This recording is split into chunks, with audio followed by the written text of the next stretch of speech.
What's up, Cerebral football fans? My name is Steven Hyder. This is Gate City Sports Channel. Just wanted to come on. I wanted to start off doing some live streams. I kind of miss doing this, guys. It's been a while since I've really done these live streams. I mean, back during the 2022 draft when I was breaking down players, I used to come live for like every morning for about an hour or so, and we would talk and kind of do these live streams. So I'm looking forward to get this picked back up again and being able to do this for about an hour or so every morning. All right, y'all. I want to start off. I want to talk about our third down defense and the addition of Bradley Roby and why things might be getting better. I mean, I'm going to caution on the side of being just a little bit reserved here, just because we're talking about an older player, right? We're talking about a guy that's over 30. I don't know exactly where his health stands. I don't know exactly where he is in terms of this point in his career. But with that said, I will say that at least they were proactive in trying to do something, because when I watched the film from last week's game, we had a ton of communication error. And it's just tough because, like, you cannot operate this quasi, like, Vic Fangio type scheme if you can't communicate on the back end.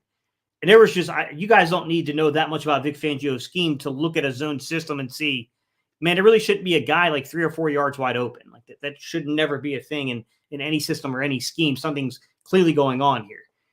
Anytime that they were going into bunch sets, they were getting some form of separation against our defensive backs because we couldn't communicate and switch off the actual like coverage responsibility. That's why I kind of like the idea of going in and getting a veteran guy, right? I don't know how much is left in the tank. Sometimes you get these dudes like, we could have said the same thing about Sue and those guys last year. We didn't know how much was left in the tank. But sometimes when you let them get past training camp and they get those extra few weeks of rest in, I mean, sometimes these older guys come out and they play at a very, very high level.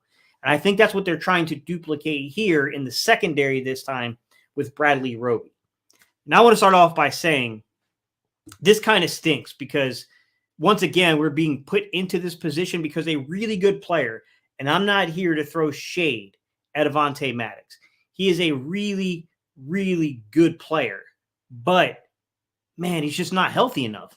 He's injured all the time. We already saw they made the move for Isaiah Rodgers, who's primarily been an outside corner too, but has the movement ability. He's got that physicality that you would expect to see from a guy that would play down in the box as well, kind of as like a nickel corner type.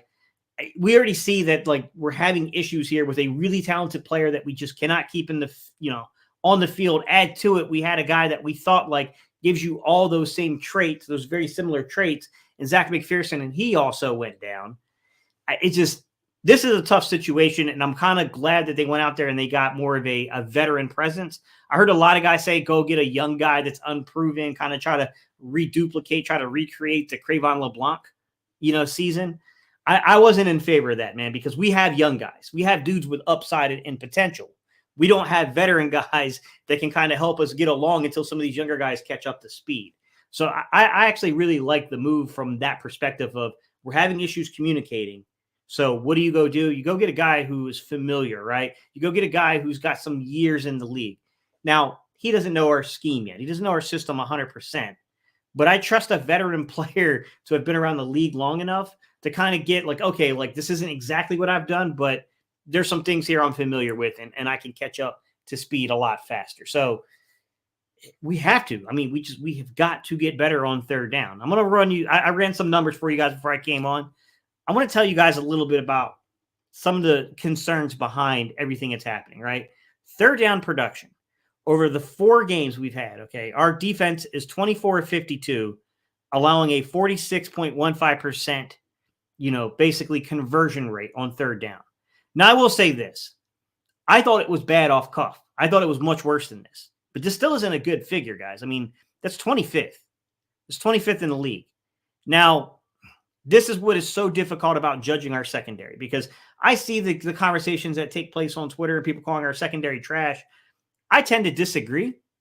I think that we've just had a really rough patch of the first 4 weeks of injuries to where, let me read our starting 5 players for you. This was, if we're in a nickel-based secondary, this was our starting 5 in a nickel-based situation, right? To begin week 1. Reed Blankenship, Justin Evans, Avonte Maddox, Darius Slay, James Bradbury.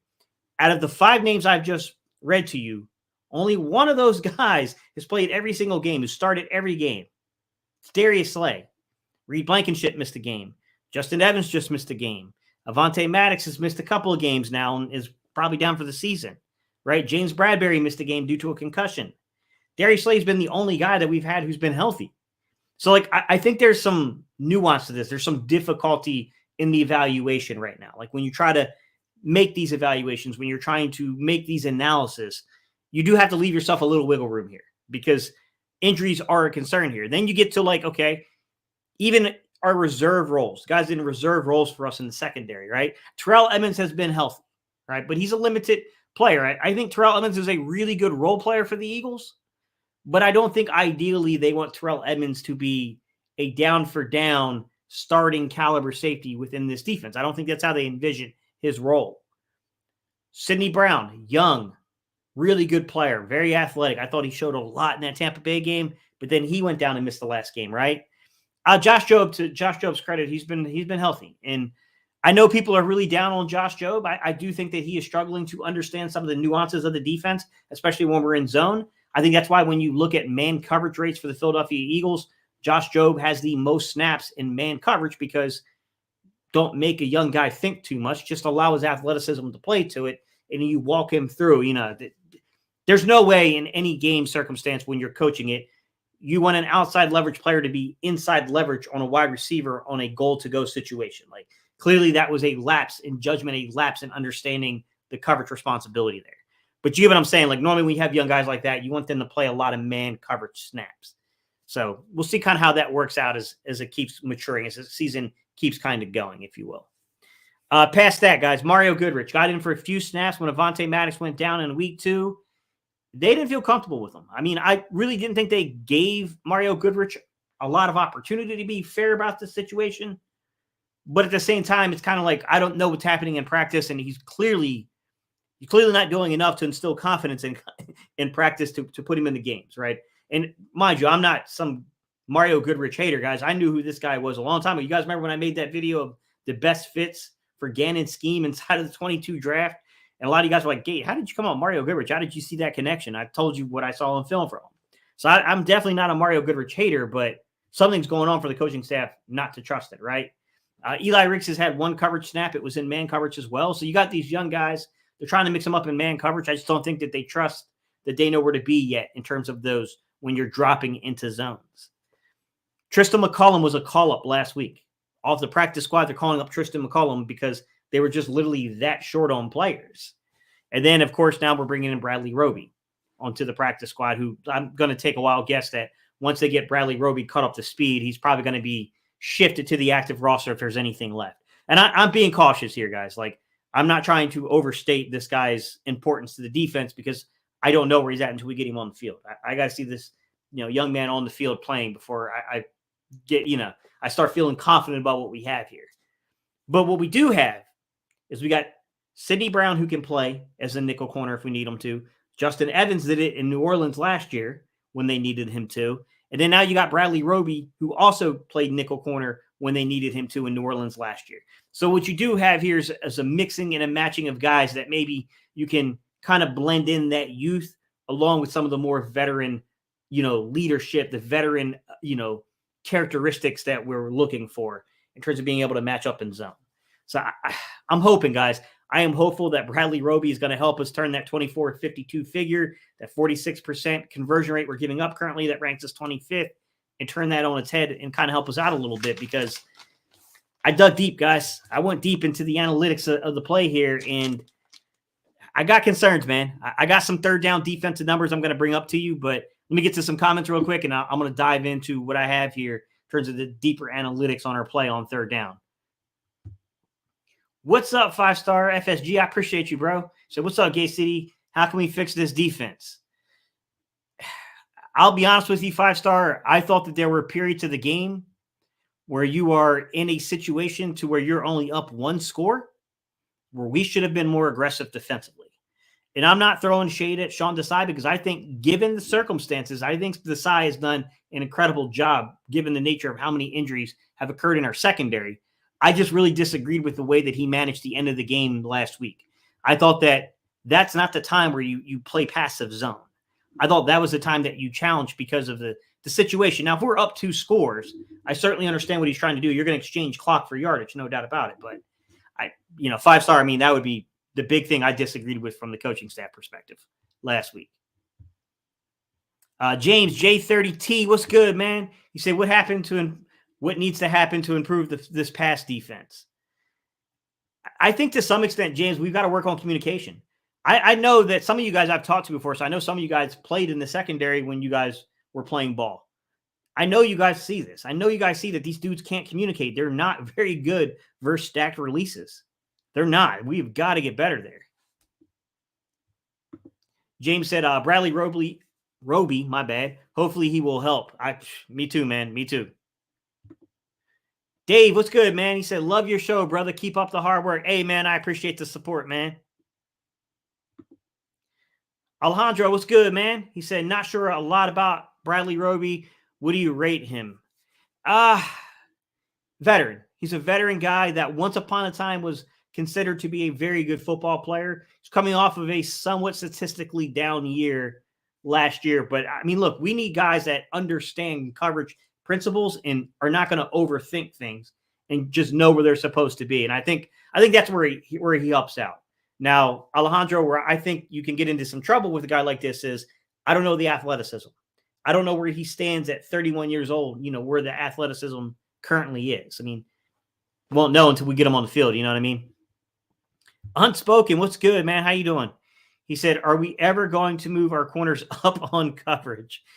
The sad part is Unspoken is that in terms of like the way that Desai plays his coverage compared to the way that Gannon plays his coverage, he is more aggressive. Now, I will caveat this by saying that some of this is clearly a front office and a head coach decision with the way that we play our coverages, but he is a little bit more aggressive in terms of the cushion and the spacing compared to what we had with Gannon last season, and especially season prior was a complete and utter catastrophe, to be honest. I mean, I think the end of the game, Unspoken, to where you only had a one score lead on a team and you gave them like almost a minute 45 to drive the ball. I thought you should have been more aggressive there, right? Unspoken. I'm not saying they got to man up per se, but shorten that cushion. Don't make it so easy to drive the field because the game's, it's hanging in the balance. Like we can't just sit back like we have a 2-score lead and we're just trying to exchange clock. I don't know what they were trying to do, Unspoken. I really don't. I don't know what they were trying to do at the end of that game. What's up, Dante? How you doing, man? I appreciate y'all tuning in today. All right. Some of the statistics that I promised you that I dug into for the deeper analytics for the defense on third down and what's going on here, and hopefully why Bradley Roby is going to be an improvement for us. All right. Y'all ready for this? In terms of completion percentage, 11th worst. 11th worst. Not as bad as I thought. I thought we were going to be like top 5. I'm not going to lie. I'll take 11th because I thought we were going to be way worse than that. Passing yards surrendered on third down. Number 5, 342 given up. Yards per attempt passing on third down. Number 7, 7.8. That bothers me right here because when we talk about what Unspoken's asking me here, which is, are we ever going to move our corners up?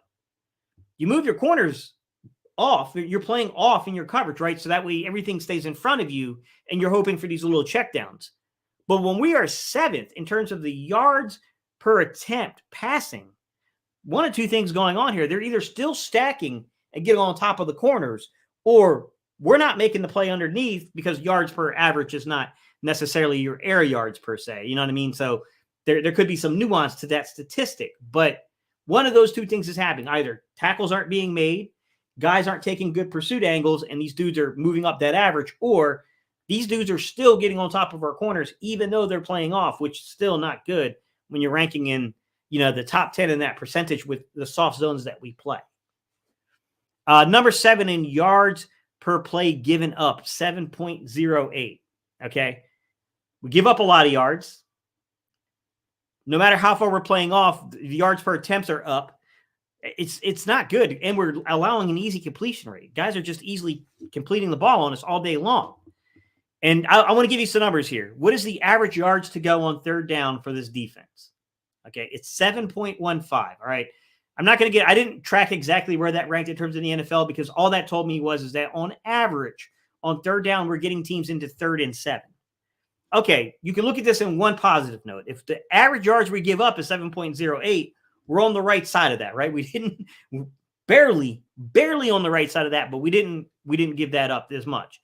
However, I'm not going to lie to you guys. When you look at the fact that 7.08 is inside the top 10 in terms of the amount of yards you're giving up per play on third down, that's not good, man. We want to be more in the top 16. We want to be in the top half of the league, right? We need that number to be 3 or 4 yards, not 7 yards.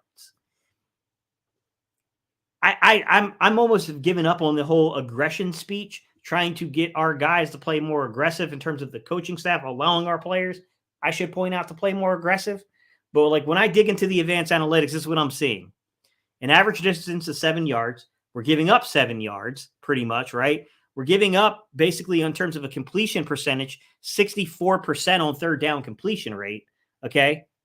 And then we've only allowed enough time for our defensive line to get home twice. We only have 2 sacks on third down, and we have 1 turnover.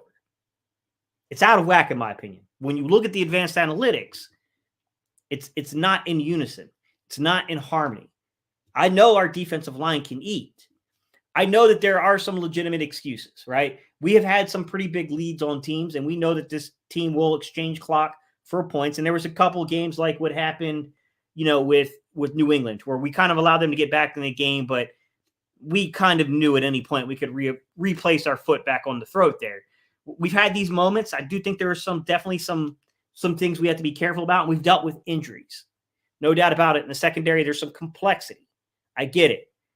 But the advanced, analytics on our play, it's not good, guys. It's just not. It's not good at all. This is, 19 passing first downs to only 5 rushing first downs. Our rush defense is great on third down. We've given up a 95.5 passer rating on third down, which ranks 11th. Probably a little better than I suspected. I thought we were probably giving up top 5 territory. Not quite. We're still in the upper third of the league where we don't want to be in terms of surrendering that, but at least it's not to that statistical category to where we're all losing our minds quite yet, but it's bad, guys. It's not. It hasn't been good. It really hasn't. What's up, Dave? He said, if I'm an opposing offense, I'm coming out throwing on early downs against the Eagles and picking apart the middle of the field. We need to get this fixed ASAP. 2020, what's up, man? How you doing, brother? He said, we play tight coverage to start the game, take a lead, then play off. Yeah, I agree with your assessment, 2020. That's normally what I'm seeing up on the film as well, is that we start off a little aggressive, but then once we build those leads, we fall into that exchanging clock kind of thing. And it doesn't always work out, man, because like the offense and the defense have to be in unison when you start exchanging clock for yards. Like, 'cause that means when you allow that team to get down there, kick a field goal, score a touchdown, whatever, your offense has to then come right back, drive the field, take their will away to play, or, basically match their points to kind of keep it to where the game's never going to be back in reach again. Kind of like what happened in Tampa Bay. Tampa Bay, we exchanged the clock for points. They drive the field. They score on us in that game, but then they never got the ball back because the offense just basically ran out 9 minutes of clock. So, I mean, those things have to be in unison or it doesn't work, Show enough. What's good, man? How you doing? Richard, what's up, man? He said, Gate City is my go-to for legit analytics from a content creator. Great stuff, Gate. Hey, I appreciate you guys, man. Thank you all so much. So everybody's tuning in now. Hang on. Hopefully Roby can do for us what Patrick Robinson done for us in 2017. I like that comparison, Show enough. That's a good comparison because technically, to be fair to Bradley Roby, he's primarily played on the outside, but once upon a time, he was thought of as going to be an elite, nickel corner once upon a time in the league. 5 stars said, the middle of the field is no longer a major issue since Dean has been out of the lineup. No disrespect. I don't think it's Dean per se. I don't think Nakobe was the issue in terms of the coverage there. I just think it was the way that we were rotating our coverage, I think was more of the issue. And I also think that we had teams that had pretty favorable matchups from the tight end position early on. I think we got I think we got taken a little bit, especially in New England with Hunter Henry and some of those guys in there that are pretty good threats from the tight end spot. All right, now talking about Bradley Roby and what we expect here. I think one of the interesting things to watch for the Philadelphia Eagles is going to be, how do you marry this? How do you blend this in terms of like what you have in house, right? Because I'd assume that they want Justin Evans back as the other starting safety. I'm assuming this is why we made the move to go get Bradley Roby. So if you got Blankenship and then you got Justin Evans as your two deeps, you got, when you go big nickel, you can rotate in a Sidney Brown, or you can rotate in, Terrell Edmonds for your nickel packages, big nickel in particular, right? It does make me wonder, like, okay, if Bradley Roby is going to be the nickel and we're just basically not going to play Mario Goodrich, if it's going to be Bradley Roby, then what is the percentage to which they're going to move things around, right? Are they still going to kick Bradbury inside depending upon matchup on X percentage of snaps, right? Are they going to rotate down and play big nickel and move guys like Sidney Brown, Terrell Edmonds into that slot to play that role through a big nickel?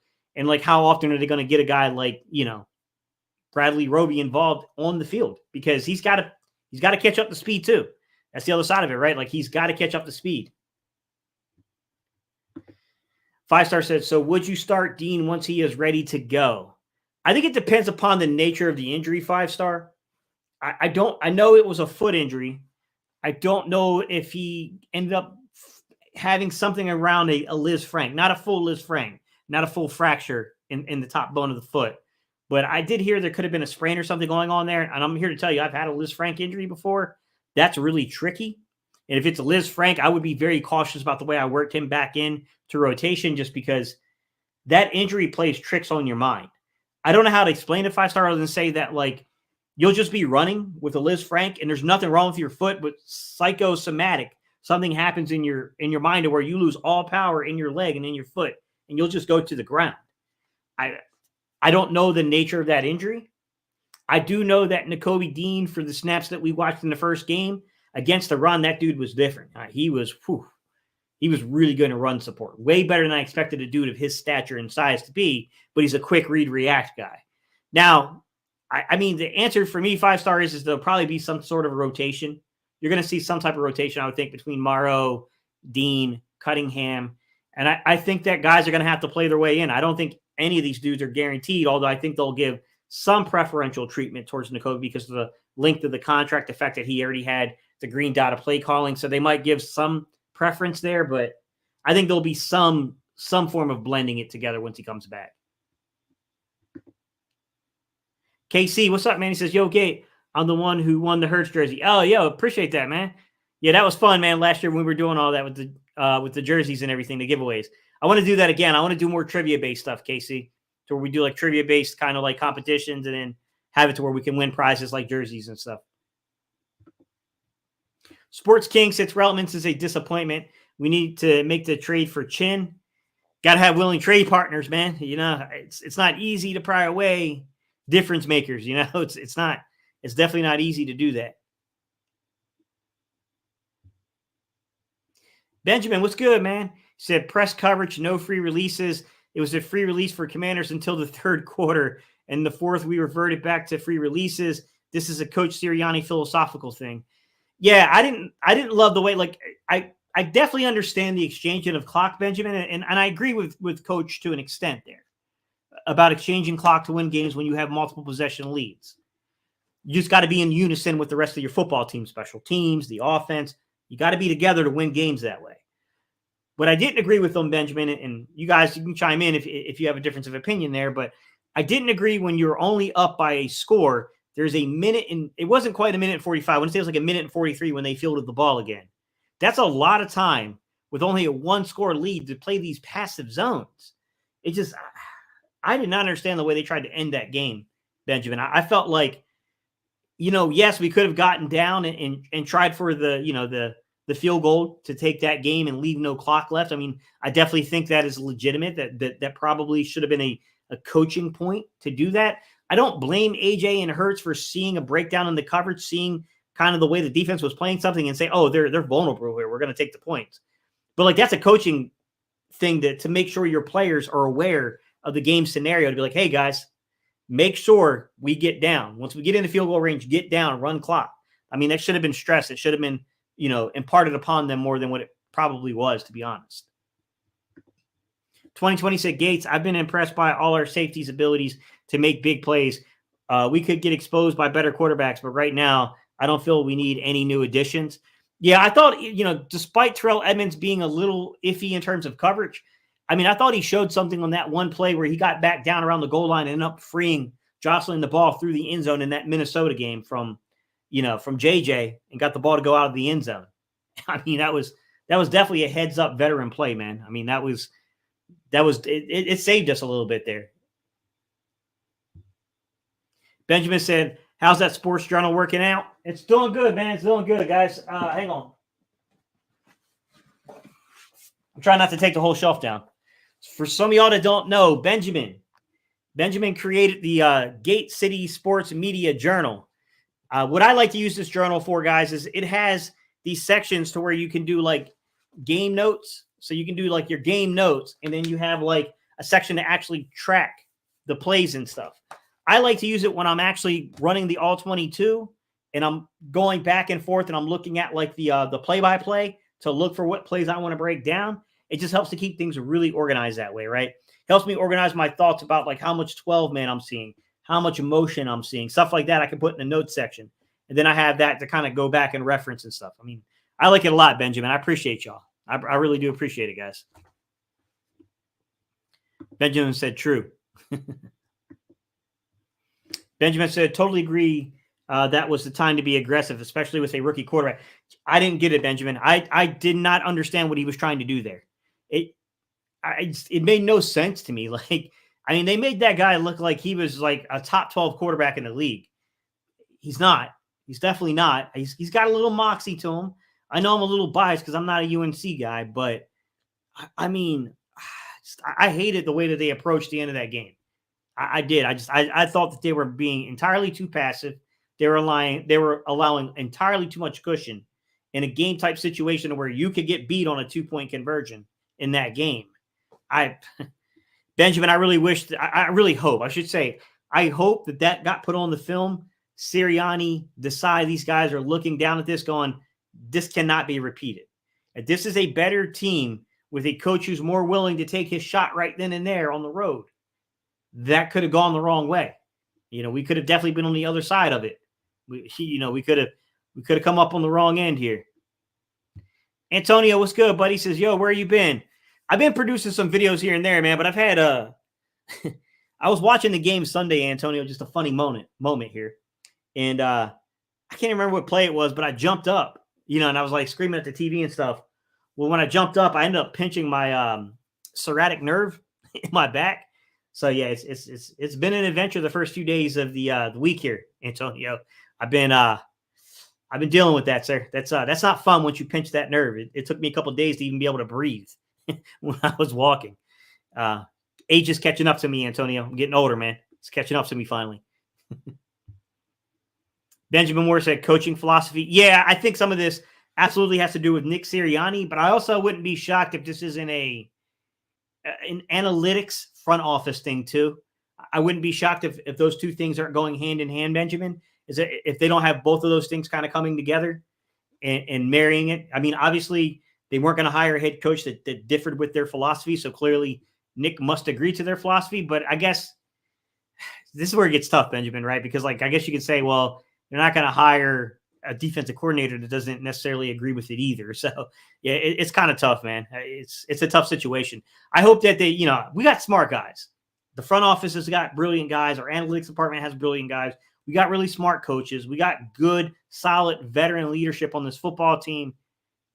I hope and pray that when we finally get to that bye week, which is a little bit later this year, I believe, but when we finally get to that bye week, I hope and pray that these guys get in that film room and they start going over some of these situations to where we've been a little iffy in games, and they start seeing some of this stuff and saying, we got to build stuff around this. We need a better approach to close out games because we've definitely allowed teams back into games that should have been thoroughly put down by 2 scores or more. Casey said we're 4-0. I'm not worried. I'm not really worried until we hit that rougher stretch either, Casey. I do worry that a team like Miami if you get too complacent, I worry like a team like Miami before we hit that really rough stretch can burn you. But they got their own problems defensively too, KC, to be honest.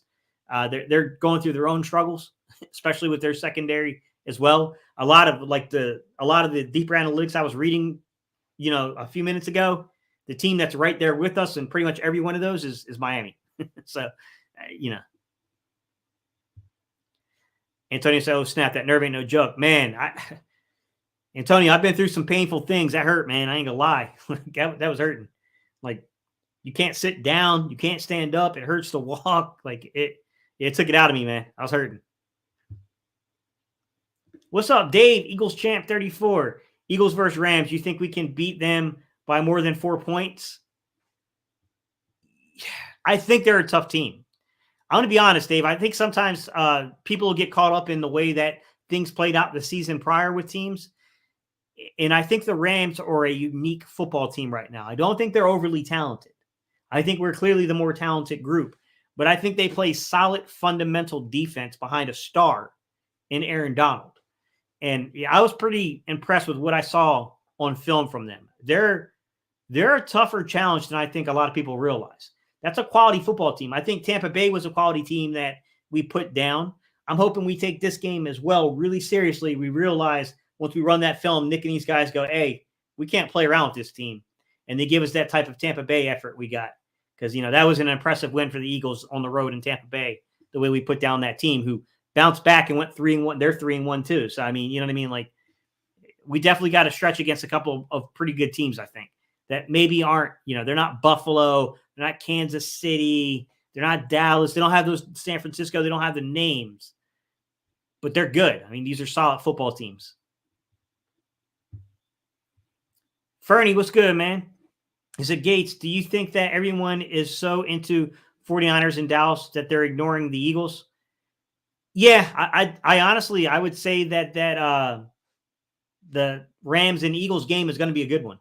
I think it's a pretty dang good matchup.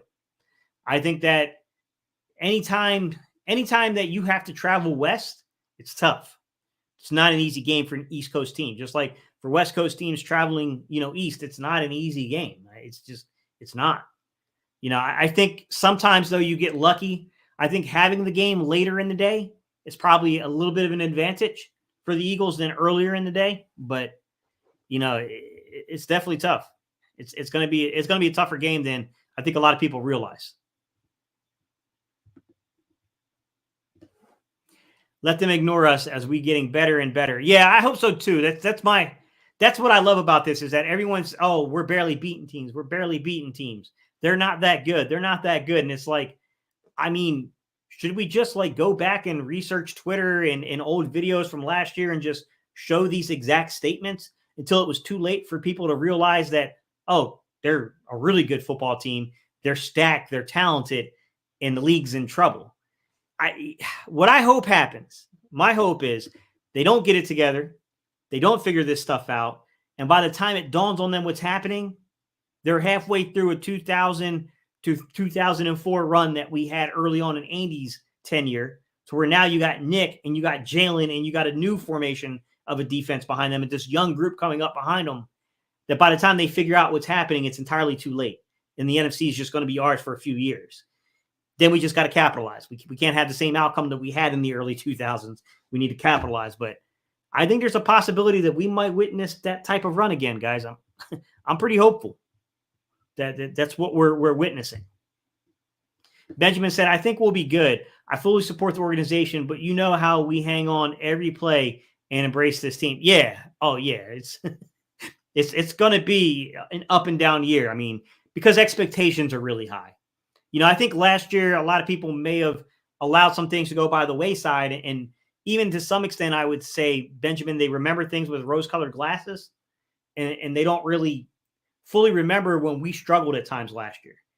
Week 8, week 9, that Houston game when we struggled, right? Indy, we struggled. What happened in New Orleans was a catastrophe. That should not, even with Minshew, we should have won that game comfortably. And we didn't. I think sometimes people forget that we had some struggles last year too. But because the expectations were a lot lower, I think it kind of went under the radar a little bit more. And then also we had those really good weeks against, Green Bay and then Tennessee, teams that were perceived to be good teams coming into 22, but the reality was is they weren't really that great and they got beat pretty handily. KC said 40 whiners don't scare me. Only the AFC scares me. Yeah, they whine a lot, don't they, man? Dev, what's good, man? Says, you think Roby plays this week or we wait till next week? I think it's going to depend upon the health of what we have in the secondary, to be honest. I think if Sidney Brown is healthy, I'd probably give him a week to get accustomed to everything. I think he's going to need time. Even though he's a veteran guy, he probably needs some time, but I wouldn't be shocked if he's still not called up, doesn't dress, and still doesn't play a handful of snaps. Even this week, I wouldn't be shocked by that, just because, number one, I don't think the depth is the greatest right now because of injury and the fact that we have a lot of potential. We got guys with a lot of potential, but I don't know how many of these dudes are ready to suit up and really play meaningful snaps yet. So I think Roby might, he might be one of those guys where you have to. Eric, what's good, man? It's Gate City. Glad to finally catch you live. Been a minute. Yeah, it's been a while, guys. It has. I want to do this every day for about an hour. Like Monday through Friday, I want to try to come on for about an hour and kind of do a live stream, man. I kind of miss doing these type of things.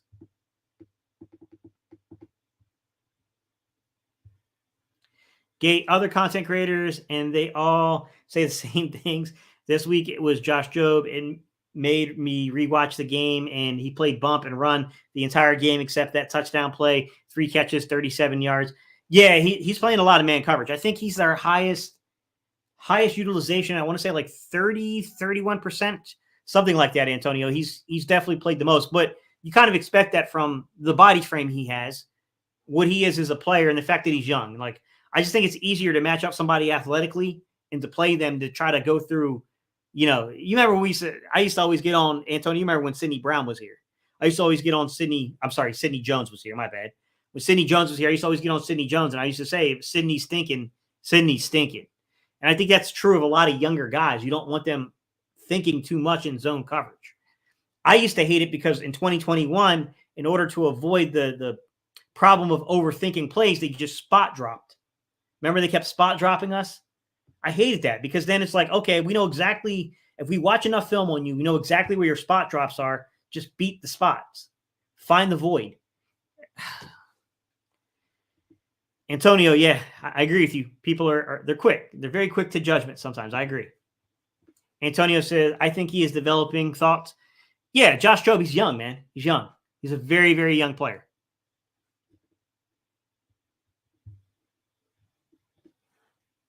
Unspoken said Stafford is healthy, so they are formidable. The Green Talon said they probably need to leave 2 days beforehand so they can be ready, in my opinion. Try to adjust to the scheduling and everything. Yeah, it's tough going east to west. That's never really an easy thing at all. Absolutely. What's up, Ray? Says, hey, you're the best and most realistic Eagles content guy I've seen the past 2 years. Keep up the good work, bro. Hey, appreciate you, Ray. BMO, what's up, man? BMO Careful. What's up, man? Long time. What's good, man? What's good? EEZ, what's good, brother? He said, soon we have a stretch of contenders coming up. My expectation of the secondary and the soft coverages are low. We need Jalen to play the Super Bowl Jalen to even have a chance. What my hope is, EEZ, and I certainly wouldn't bet money on this, but my hope is that some of the soft coverages we're seeing as a result of the injuries and some of the younger players stepping in, I'm hoping that once we kind of get back some of our guys healthy again, and number one, we're not to the point where if we even went down one body, we were going to have some interesting decisions last week in the secondary. I'm hoping once those things kind of iron out, we can stabilize the secondary, that maybe we'll see a little bit more aggression there. I'm hoping. Sorry, guys. I'm trying to scroll down a little bit. Sports King, what's good, man? He says the big improvement to the run defense is the answer to deal with the 49ers. Their run game is their success. Yeah, I agree, man. I agree. So part one, Gates. My biggest concern is our offensive scheming and the play design. I never see any wide receivers open like other teams. Sykin said he don't need to scheme because our guys can beat their guys. Yeah, they're pretty good between the 20. So Someone asked me this in the comment section 2020, and I didn't really put it in the video just because I didn't want to confuse people. But a lot of us who know this, a lot of us know this if you played at a certain level. Each staff is a little different with the way that they delegate out play calling, right? So the way that the chain of custody works with play calling. Sometimes you have one play caller. That guy calls everything, whether it's between the 20s, whether it's the 2-minute, whether it's the red zone, no matter what, that guy calls everything, right? A lot of staffs nowadays are kind of going into this new age where you have multiple play callers. So where you got a guy that calls the offense between the 20s. You got a guy that calls the hurry up or the 2-minute. Then you got a guy that calls the red zone, or that guy, a third one could be, instead of being 3 independent guys, you have 2 guys, right? So you got a guy that calls between the 20s, a guy that calls the hurry up or 2-minute, and the guy calls the red zone. Nick seems to indicate that Brian Johnson calls everything, but I don't know if that's factually true, and I don't want to go on record saying that stuff 2020 and then it be wrong. I don't know. I don't know that Nick ever gave us a real answer, right? He insinuated some stuff, but I don't know if he gave us a clear answer on the chain of custody of play calling for the Eagles. I don't know if you guys are asking me like, well, Steve, who else will be calling plays? I don't know if maybe if Nick's calling red zone or the hurry up 2-minute, right? I don't know if Patullo is. Kevin Patullo is the passing game coordinator. He's been an offensive coordinator prior, in his past. So I don't know. Alex Tanny being the quarterback coach. Sometimes they will use quarterback coaches to do stuff like that. So I don't really know the full extent of our chain of custody. But what I will say is that we're very good between the 20s. We move the football. We have got a problem in the red zone on third down. We have had one conversion on third down the entire season inside the red zone. That's an issue. I like Brian Johnson. I've spoken very highly of Brian Johnson. I don't know if he's to blame. I don't know what's to blame. I know it's got to get better. We're going to eventually play teams that will take advantage of that. That's got to get a lot better. 2020 said, part 2, are they following Steichen's method? And this concerns me. Some subtle differences that I saw 2020 without I'd have to really compare the offenses side by side and get into protection calls and all those kind of things. But what I see is a little bit more of an effort to get the ball into the running backs. But in saying getting the ball into the running backs, I've seen them now deviate away a little bit from the tight ends. It's a little up and down 2020. I'm not going to lie. I still think they're trying to figure out the actual ball distribution for, this stacked roster we have. Because right now it is very stacked. I mean, A.J. Brown is a killer. Devontae Smith is a killer. Goddard's a killer, right? With DeAndre Swift, that's a killer. Jalen in his own right. You know what I mean? I think they're still trying to figure this distribution thing out in terms of how they distribute the football. I still think that there's some hit or miss there with doing that right now. I don't know, man. It's tough to say. What's up, Eagle Realist? He says, do you see in comparison between Jobe and Rasul Douglas? I think Jobe's a little bit more natural mover. I think Rasul was a little bit longer, lengthier in terms of his size and what he was. Physical. They're both physical. I think Jobe will mix it up and fight with you there. I mean, I see why people look at them and say oh, there's some similarity here. I think body frame's a little different. I think Rasul's a little taller, a little bit longer, a little heavier. But yeah, I can see that. They like to mix it up, man. Both of these guys will impress you, but at the same time, they're both very big risk for getting penalized. You're going to get some penalties if you have those two guys in your secondary because they're going to mix it up down the field at times. Gates, do you think Eagles are making Hurts run too much or not? I have a note on this from yesterday's video to where I was talking about the red zone offense on third down. And there was one thing that stood out to me about this that I wasn't made aware of until after I kind of did the research for the video. And it's the rate at which we're running the football compared to last season. This is specific to third down. I think, if I'm not mistaken, guys, I'm trying to check my notes real quick. I think he has 15 runs on the season. Let me see, 15 rushing attempts for 58 yards for 3.87 yards. He only had 45 rushing attempts last year on third down, okay? what I noticed is if you expand, look, I know this is not the way the NFL works, guys. Okay, I get this. Right? Every matchup's a different matchup. There's different ebbs and flows. Every 4 weeks or so, the offense is going to add things, detract things from the playbook. I get all that. But if you just do simple math of 15 handoffs and you take that over, 4 quarters of a season, you're talking about 60 or 60 plus because you got an extra game, right? So you're talking about 60 plus running plays compared to the 45 that he ran the season prior on third down. Now that's specific to just one down. So I see that they do tend to run him, but it looks like there is very clear instruction from me, from what I'm seeing on the film. It looks like there's very clear instruction for him to avoid contact because he is giving up on plays that I know he can make a play on if he wanted to. But he's giving up on it. He's living to play another down. I don't have a problem with it if they're genuinely playing you.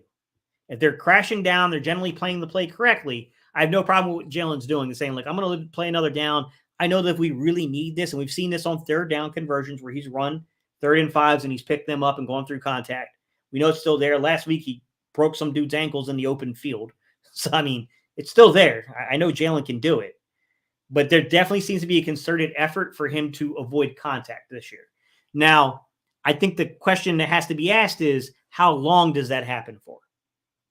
What are we looking at? Are we looking at, we're going to do this for about until we get to half the season mark? We're going to do this for X amount of games. Or are we saving and preserving him for these specific games? Like, I don't know, guys. It's tough, man. These things are really difficult to pick up on, to be honest. Benjamin with the $5 super chat, man. I appreciate you, brother. He said, what is going on with the NFL officiating, particularly our game? Every Commander scoring drive resulted in a penalty. It's hard to watch. I'm going to be honest, Benjamin. Like, I don't like to make excuses when it comes to penalties, but that game was hard to watch. There were some really ticky-tacky calls. It definitely felt like Ron Rivera said something to the officiating crew about the Philly, the brotherly love play, the tush push, if you will. I didn't feel like, yes, technically, was it a penalty? Sure. Come on, man. That's ticky-tack as crap. They called Cunningham for a penalty he didn't commit. I know that they say if you actually go back and you watch it, Morrow did commit the penalty, and they just mixed it up. But, I mean, there's a lot of ticky-tacky calls. The penalty on Slay, I saw nothing. I don't understand how that was a penalty. I don't get that one, Benjamin. That one I didn't get at all.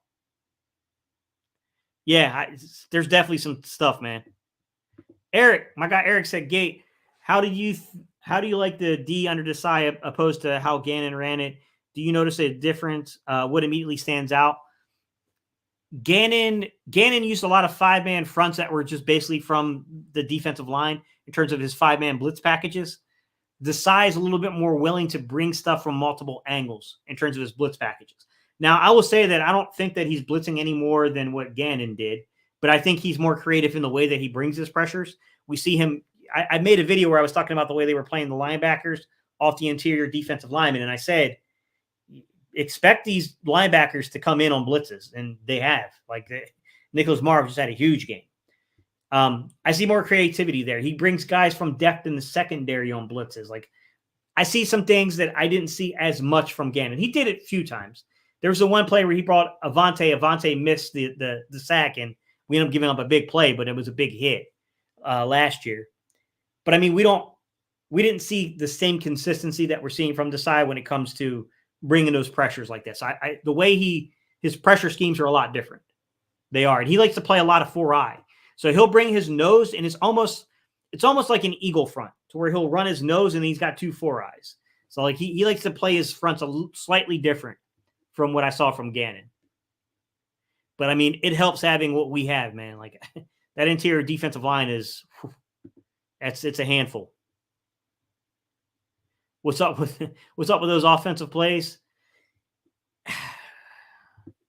Right now, they're struggling to stick. So, like, when I called plays, the way I used to like to do it, guys, is when I was in the red zone, I was a big advocate of doing what they call staying ahead of the sticks. Just basically meaning make sure you're getting positive yardage on early downs inside the red zone, because it makes it a little bit easier to convert on those third downs. Because if you're facing 3rd and 7 or longer and you're in a constricted zone to where spacing isn't, because there's only 20 yards to go. It's tough, man. It's really tough to play ball that way. To me, there's a misstep in the flow of our offense because we don't stay ahead of the sticks early. And when we stay ahead of the sticks early, we have great success. I mean, I think that they need to strip it down, go back to what the basics of this offense is, and go get your points. You can expand upon it as you build momentum, right? Once you get 3-4 games where you got it back again and you're rocking and rolling, and now teams are really bringing dudes down in the box to try to shut that stuff down, then you can start working stuff off of motions, right? You can start pulling and moving dudes, right? You can start doing, quick boots and stuff like that. Like you could do other things to kind of like, you know what I mean? Then you can start mixing things up. But I think they need to go back to the basics in terms of the red zone offense. Casey said last year it was a weak schedule. Now it's bad teams. Yet we have hardware schedule. Just excuse 4-0, beat who you play. Yeah, we've played teams that have winning records. I mean, they can make as many excuses as they want, but like, go look at, like, I heard someone today on Twitter, read someone today on Twitter talking about passes over 20 yards, right? Vertical shots. And they were saying that Jalen Hurts is so overrated this year, blah, blah, blah, blah, blah. Do you know Patrick Mahomes has thrown 3 picks on plays above 20 yards and doesn't have a single touchdown pass? Did they even look at what Joe Burrow has been like?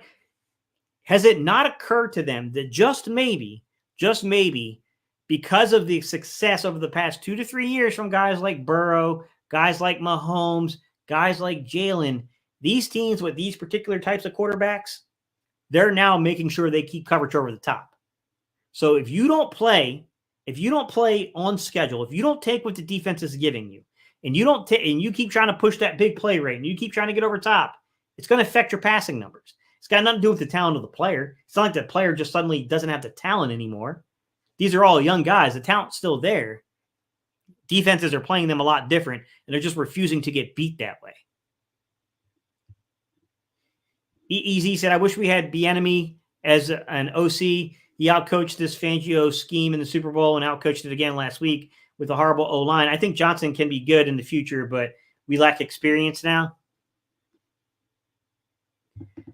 Ooh, sorry, guys. I'm trying to scroll down. 2020 said, ever since Andy Reid left, our play design and creativity and variety of plays is just shrinking. When that's the last time we saw a play that totally beat a defense, Philly special. Yeah, I didn't love the trick play they tried down in the red zone. I don't know if that was last week or the week prior to where he tripped over the right guard's foot. I didn't love that play. They tried to fake a tush push and then and they did, to be fair, 2020, they did that play last year and hit on a touchdown like that. But I didn't love when you're already struggling in the red zone, don't just get the points. Just go get the points. You know what I'm saying? Do what this defense or this offense does well and push guys off the line of scrimmage. I didn't love that. I think there are times that, like I said, I like Brian Johnson. I think Brian Johnson is 1,000% going to turn it around. I think he's going to be a dude that will probably be a head coach one day. He's that kind of talent, I believe, in terms of being a former quarterback himself, being a play caller. I think he can do it. There's a startup cost here. There's no doubt about it. There's a startup cost. And if he is the guy who is calling the plays in the red zone, and I'm not going to sit here and tell you that I know that to be 100% a factual statement, but if he is the guy calling the plays down there, we got to strip this back to the basics. I'm just going to keep saying that word, guys. Strip it back to the basics. Don't make it harder than it needs to be. And he's shown that he could do it. There was one sequence against Minnesota where we ran 13 inside zone plays in a row because they were just playing foolishly in their secondary. And Brian Johnson eventually said, what am I doing? If you're going to if this is the look you're going to give me, I'm going to run you off the field.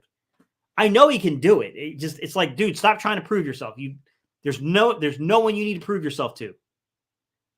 Just go out there and get the job done. It's all that matters.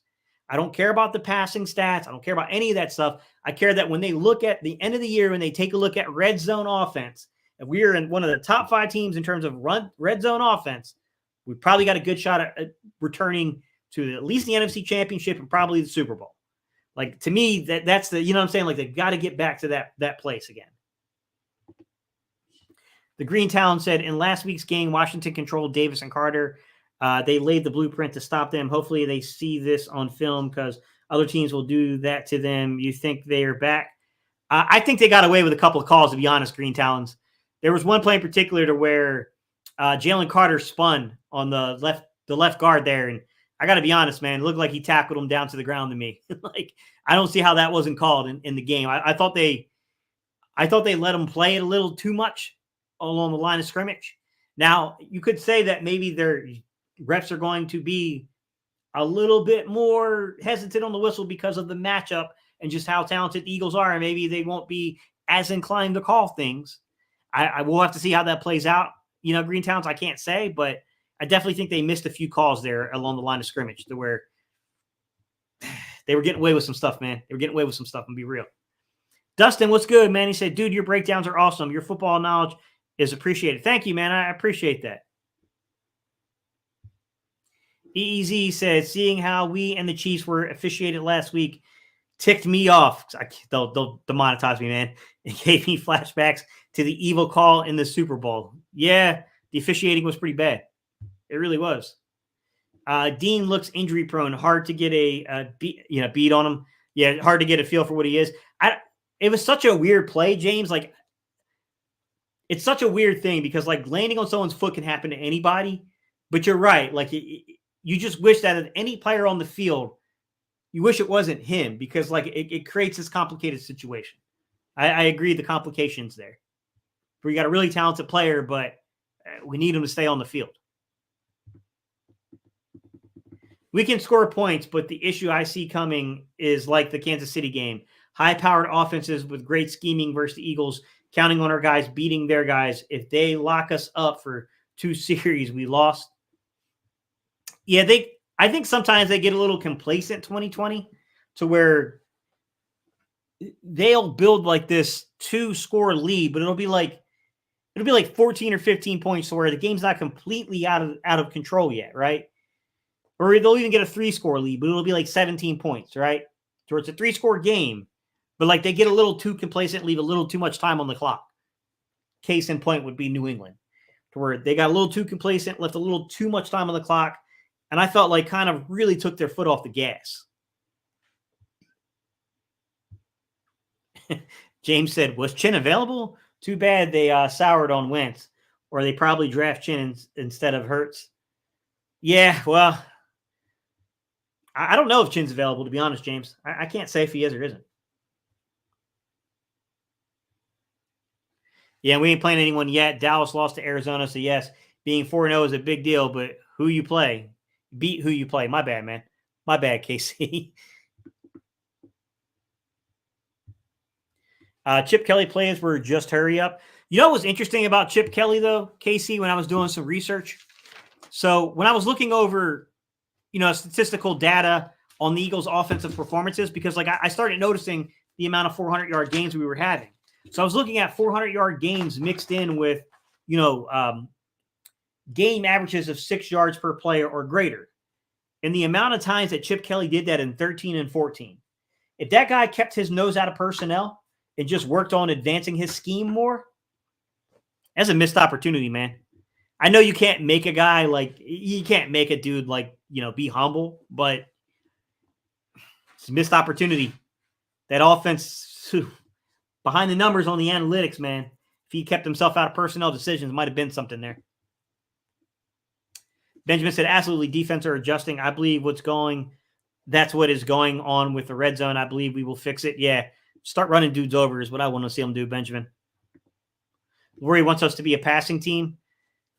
To an extent, I think Laurie will exchange, looking pretty for Super Bowls. He ultimately wants a Super Bowl, but I do think his belief system is that you have to have, I think people are misunderstanding him. I think they're saying you have to be able to throw the ball. You have to have these crazy passing stats.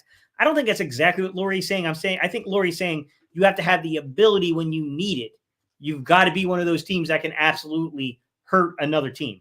Because the truth be told, easy, no matter who you are in the NFL, vertical shots can be taken away from you. You can take away vertical shots from a team. You absolutely can. If you really want to take that away from a football team and die another way, you can. I think we'll get there easy. To be honest, I think we're going to start facing that core of teams They're going to be a little bit more willing to gamble and trust their offense to try to keep pace with the Eagles. I think the early teams we played did not trust their offenses outside of Minnesota. And even Minnesota, you saw how they were dropping 8 into coverage. So they were still horrified of it. They didn't trust their offenses to keep pace. That's the way I looked at it. Although, you can make a case that maybe Washington should have.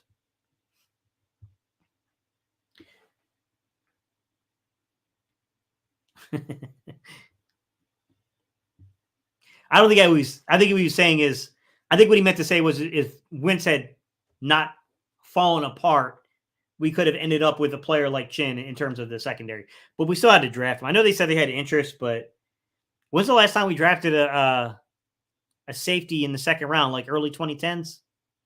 Right? I seem to remember, was it like Eric Rowe and those guys? Was that like the 2010s? Somewhere in that area, I thought.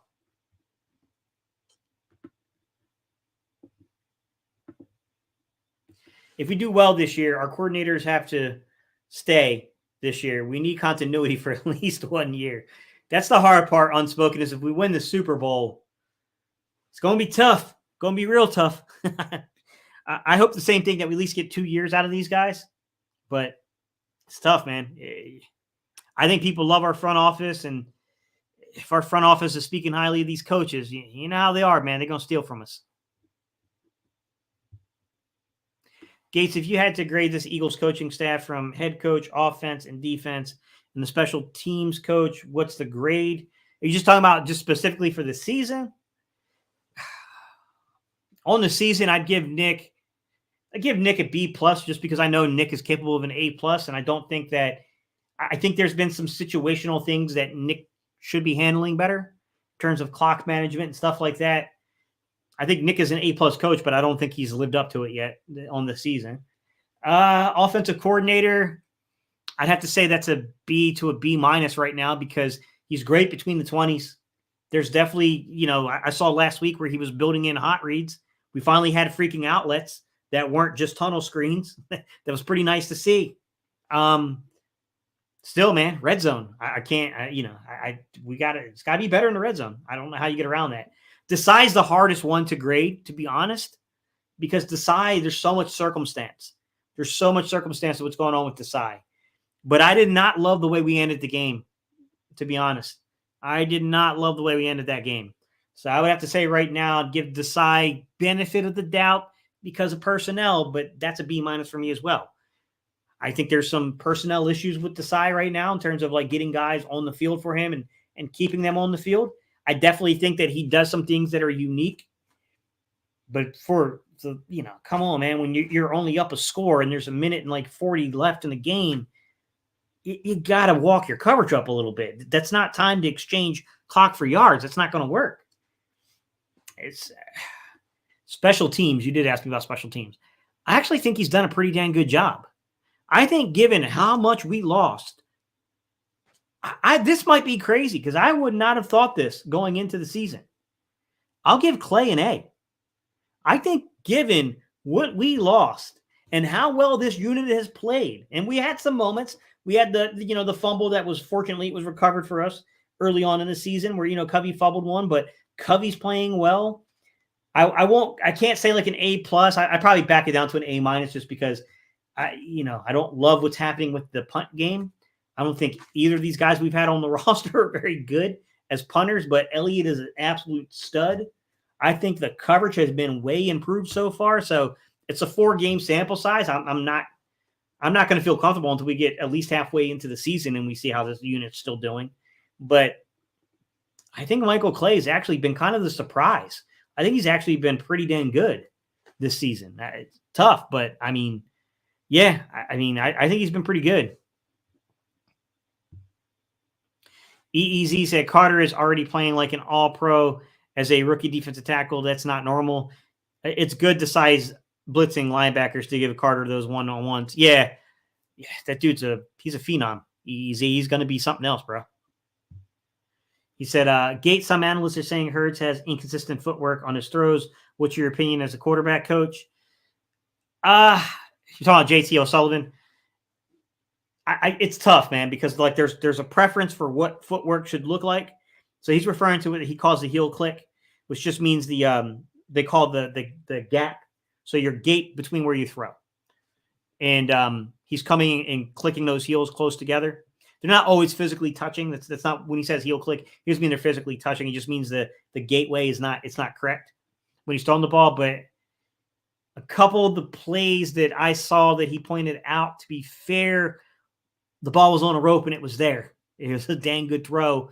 Now he's had some where he's missed and footwork was off. It's tough, man. I think there have been times where he didn't trust the protection. I think early on our running backs weren't very good in pass pro, but I think that we're seeing improvements now. I thought that in particular last week, I thought Swift was quite good in pass pro, especially compared to what we saw these backs as a whole in week 1. Week 2 also, they struggled. It's tough. I don't think he's always been comfortable in the pocket with the protection, but yeah, he's had some issues here and there. Easy. I mean, look, he's still a young guy. You're going to have these breakdowns. It's more so about, like, can you get that progression as it goes on? And that's really a function of Alex Tanney. Alex Tanney needs to find a way of getting him comfortable. Alex Tanney needs to be working with him. That's really Tanney's job. Tanney should be working through the reads and the progressions. He should be working with him on the footwork in terms of the protection to try to get him comfortable, trying to figure out what is causing, you know what I mean? Like what's going on there. That's really the role of Tanney. Tanney should be doing that. To all fairness to BJ, there was plays that players didn't make in the red zone. Yeah, Sports King, that was more so the Tampa game. I saw that. I pointed that on film too, that there was a couple plays that could have been made. He called the right thing. It just, we missed the opportunity. In week 1, we definitely missed some flood concepts to where if we'd have taken the lower man on the flood concept, it would have been a conversion in a pretty big play. So, I mean, yeah, there's always some give and take. There's no doubt about it, Sports King. There's always give and take with these things. What grade do you give Howie? It's a great question, Benjamin. He's got us at 4-0. I will say this, Benjamin. I'm going to give him an A. But I will give this critique. All these defensive backs, you suffer injuries. You got them on the roster, play them. They're on the roster. They need to play. If not, there's no need to fear claim. Like, we're doing too much. Now we're just doing too much. Like, you got them here. And I'm really referring to Mario Goodrich in particular. You're down 1-2 starting nickel corners.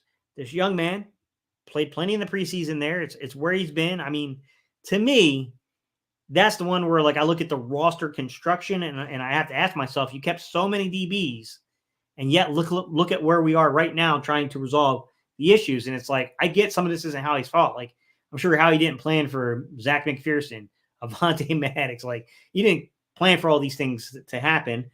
I still think I'd keep him in an A because even as we're having those issues, he's never stopped. He's never stopped. Like Isaiah Rodgers.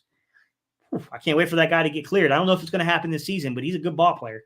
I can't wait to see him in an Eagle uniform next year as a corner. Good special teams player too. He's a really good special teams player. Bradley Roby. There's a reason why Bradley Roby is like, oh, I had other offers. There was other invites to the dance. I accepted Howie's. There's a reason, I'd still give him an A. I'm not going to say it's perfect, but I mean, Howie's good. He's really good at what he does. 2020 said, I think Chip was good. That last season, Laurie and Howie turned the team on him. Laurie, BFF JP said, I don't play for the coach. I play for the owner in midseason trying to destabilize the team to fire Chip. That was a while ago, 2020. I don't even remember all the circumstances. It's been so long ago.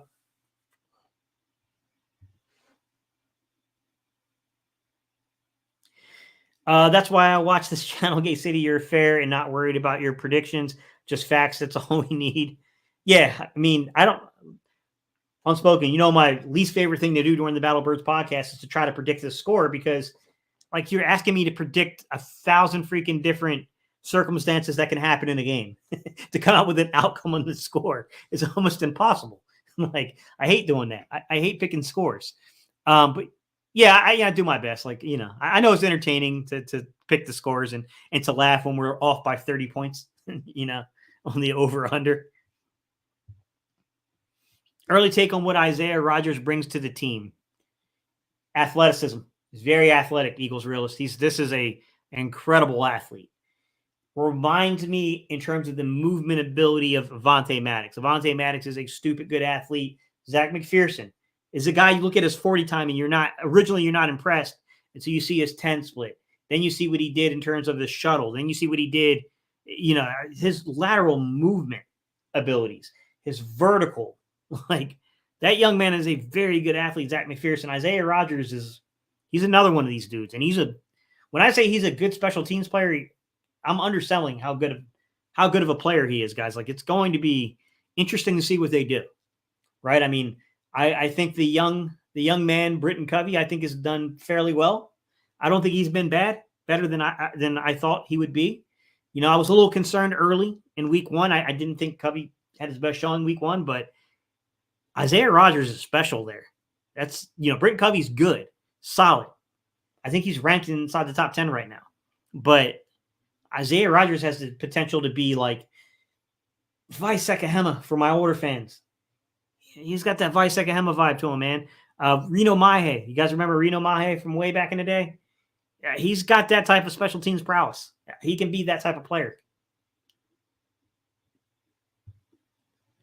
EEZ said Mattis can possibly return end of the season. I really hope we clinch the first round bye basically, but 49ers look better so far. It's still early. Yeah, it's still early. Yeah, I mean, that's an interesting one, Easy, because you're not the first person I've heard say that. Someone else was saying that it may not be a season ending, depending on the length of the season for the Eagles, that there is a chance that he could return postseason. We have a youth movement. I agree. You have to play Goodrich. Yeah, I didn't understand that, Benjamin. Like, I would at least give him a chance to be like, okay, like, it's not ready yet. It's not there. I would have given him the chance last week. I would have given him his chance. And I understand that they thought that their best combo with the current construction of the roster was, to take and move Bradbury inside, play Jobe. They thought Slay, Jobe, Bradbury were their three best, but it's like, man, like, you ended up taking and making two positions weaker. I would have almost preferred to just maybe try Jobe out. I know that playing in nickel's different, guys. I mean, trust me, I coached defensive backs. I started off coaching actually receivers and defensive backs before I got to quarterbacks. I actually started off coaching special teams first. Percy Harvin was the first player I ever coached. But yeah, I definitely get working through traffic. There's definitely different coverage responsibilities. The footwork's different. There's some differences there, but I would have maybe, if you were going to do things the way they did it, instead of weakening two spots, maybe bounce Jobe inside. Give Jobe the chance. If you weren't going to give Goodrich it, I mean, I don't know, guys. I don't know. Isaiah Rodgers is a great returner, punts and kickoffs. Yeah, he's good, man. He's really good. Eagle Realist said, nice. Benjamin said, I didn't like the Bradbury move. Not smart for a PhD. Yeah, I don't doubt his intelligence. He's a smart dude, I'm pretty sure. But yeah, I didn't get that one either, Benjamin. I thought that all you did was you weakened two spots, right? I mean, if there was an injury, that's one thing. Then Jobe's got to come in and he's got to play. And I don't think Jobe was great, but I don't think he was as bad as people are making it out either. I think he was somewhere in that middle area to where he got targeted. He gave up some catches, but he fights towards the ball. I mean, that's what I love about Jobe is he at least fights for the ball. They got to figure out some communication errors though. This is tough. That was tough to watch last week. that was really tough to watch. They may give Goodrich a chance against the Jets. They may feel more comfortable against the Jets than the Commanders. Maybe. There could be some matchup-based reasons for that, Sports King. Possible.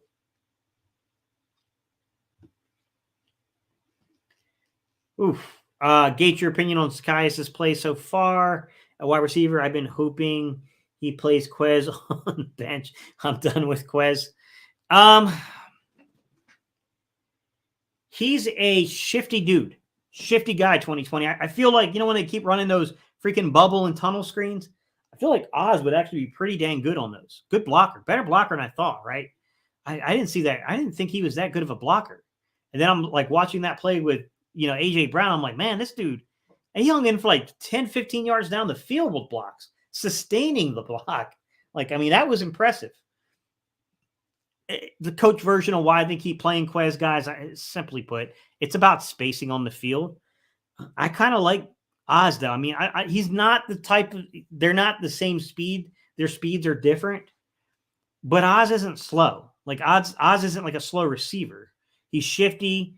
He probably doesn't have the same straight line speed that Quez does. Quez is probably much faster in that regard. And short, certainly he spaces you out like that, but we'll see the rotation 2020. I don't know how they're going to, you know how the coaching staff is with Quez. They really like Quez a lot. What's wrong with Slay? Is it scheme or is he aging? I think it's some extent it's the pieces around him, easy, the young guys. I think there were some communication errors. I don't know who's at fault for these things, right? Because every team, like if you guys have played in the secondary, I'm sure you guys know that every coach can coach it differently for the way you banjo the coverage, right? If you're banjoing. So I don't. Sorry. Can you all hear that? The emergency alert system? That's weird. But oh, it's like a test thing. That's weird. Did anyone else did your phones do that? That was like my phone do that. That was weird. Yeah. Have to give it to your props on Blankenship. Wouldn't know about him if it wasn't for you. Appreciate you, Eagle Realist. These coordinators are going to be our downfall. I don't think they'll be our downfall, but they need to pick it up before we get to the better competition.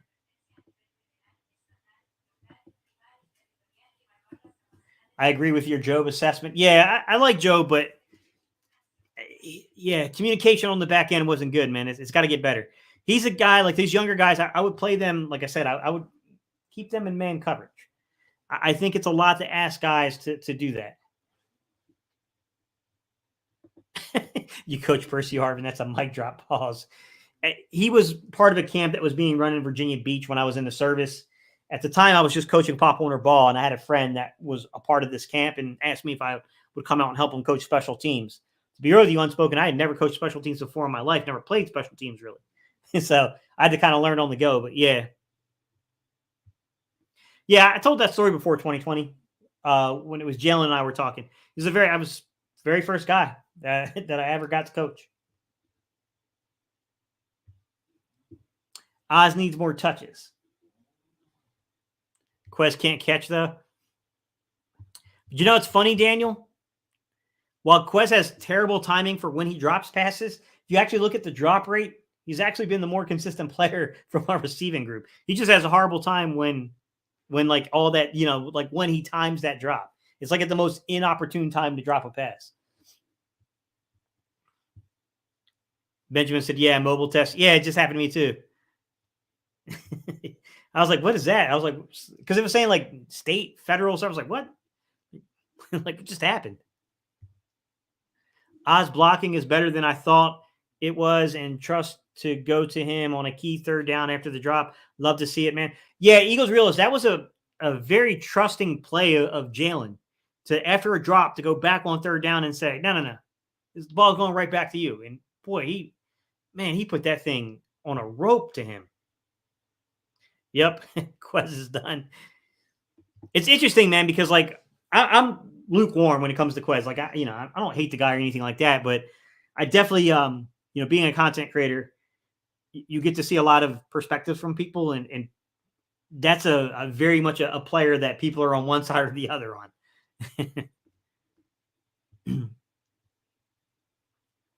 Sports King said mine did it. Yeah, I guess all of us. I guess it was a nationwide one. The alert appears to have happened nationwide. Cool. Yeah, and it was just kind of weird. It just started like ringing in the background. I'm like, hopefully the mic doesn't pick that up because it's pretty loud. Has Nakobe Dean lost his spot? I can't say, Nick. I don't know. It's not, it's not easy to say what the extent of the injury is, Nick. We talked about this a little bit earlier.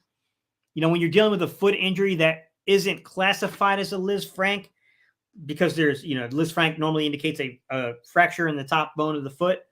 but is in the area of a Liz Frank. You're dealing with an injury that is similar to a Liz Frank.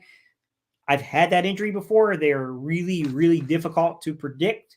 Those are really difficult to overcome. Like, it's weird. I don't know where he's going to be at when he gets back. Now, I thought he was great in run defense when he was, in that game. I thought that he was way better than I thought a guy his size would be. And just sneaky good against the run, to be honest. Green dot of play calling. I don't know, guys. That's like one of those ones that I think there'll be a rotation when he returns. I don't know what the rotation will be. I don't know the percentage of snaps. I can't say, guys. It's one of those ones you just kind of have to see what they do, and then judge the effects it has on the defense, if they made the right decision or not, Eagles Realist says, who do you think are the future cornerbacks on the team, or are they not on the team yet? It's a great question, Eagles Realist. I think they clearly like Jobe. They had him out there. They let him play a couple of games, as an undrafted free agent. I think Jobe has some talent. I think they like him.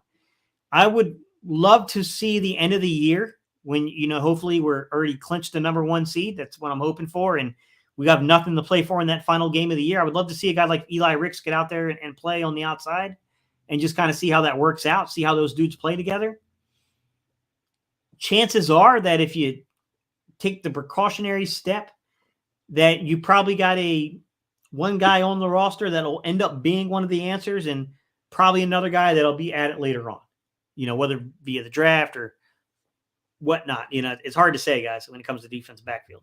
All right, guys, I appreciate y'all so much. I'm about to sign off of here. It's been a little over an hour. I appreciate y'all rocking with me. Look, I will be back tomorrow. We're going to do this again for 1 hour. Just some show notes. I was talking to Joe Castro on Twitter, and we're going to try to work out an arrangement to where when Joe goes live, every now and then I'll come do a segment on Joe's show for 20 minutes or so. And then when I go live, Joe will try to come on my show every now and then and do a segment for 20, 30 minutes. So yeah, I'm going to try to work some stuff in, guys. It's easier with a co-host. We might even, I don't know, if you guys, let me know. If you guys got time, I might even do co-host. You guys can come up and co-host with me, because it is easier with a co-host, guys. It's really difficult without a co-host in these morning slots. But yeah, man, I appreciate you guys so much, man. It's been a long time, and for us to have over 50 in the chat at times, man, I appreciate you guys. I really do. That's a heck of a comeback, guys. Deuce Staley suffered the Liz Frank injury way back in 2003. He came back and had a good year, but Reed never reassigned him, went to Pittsburgh, won a ring. Yeah, it's a tricky injury, right? Because everyone reacts a little differently to it. It's a lot of psychosomatic with that injury. But yeah. All right, guys, I appreciate y'all, and I'll see y'all tomorrow.